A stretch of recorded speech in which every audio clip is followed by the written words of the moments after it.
દોસ્તો, સ્વાગત છે આપ સૌનું અમારી યુટ્યુબ ચેનલ ઉપર।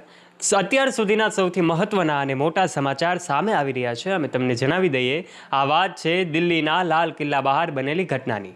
દિલ્હીના લાલ કિલ્લાની બહાર ગઈકાલે રાત્રે સાંજના સમયે 6:55 કલાકે ત્યાં બ્લાસ્ટ થાય છે। કાર બ્લાસ્ટ થતાની સાથે જ અનેક લોકો પોતાના જીવ ગુમાવે છે, તો ઘણા બધા લોકો ગંભીર રીતે ઘાયલ થાય છે।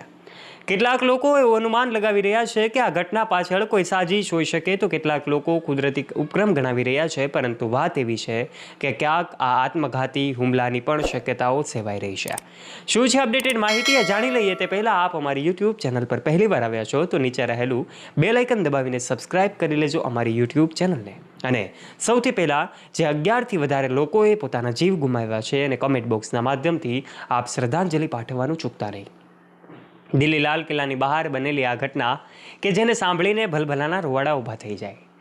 લાલ કિલ્લા પાસે એમની જે મેટ્રો સ્ટેશન 1નો ગેટ છે અને આ ગેટની બહાર જ આ સાંજના સમયે કાર બ્લાસ્ટ થાય છે।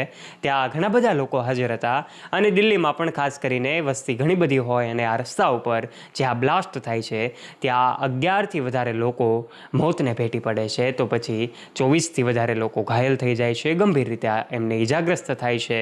સમગ્ર ઘટનાની જાણ થતાની સાથે જ ગૃહપ્રધાન પણ ત્યાં મોડી રાત્રે પહોંચે છે। અલગ અલગ ટીમો દ્વારા એમને કામે પણ લગાવવામાં આવે છે, એનું ઇન્વેસ્ટિગેશન ચાલુ થાય છે। મોડી રાત્રિ સુધી એમનું ઇન્વેસ્ટિગેશન થાય છે, પરંતુ એમની પાછળનું કારણ પણ હવે સામે આવે છે। ક્યાંક અલગ અલગ લોકોના અનુમાનોનો અંત આવે છે। એવું લાગી રહ્યું છે કે આ એક આત્મઘાતી હુમલો હોય।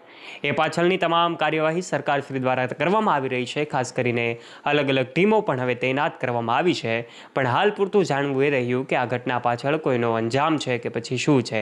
તો દોસ્તો, આ સમગ્ર ઘટનાના અહેવાલ મુજબની માહિતી અમે તમારા સુધી પહોંચાડવાનો પ્રયત્ન કર્યો છે। આ એક આત્મઘાતી હુમલો હોઈ શકે છે, માટે આ ઘટનાના પુલવા સાથેનો કનેક્શન હોય એવી પણ વાતો સામે આવી રહી છે।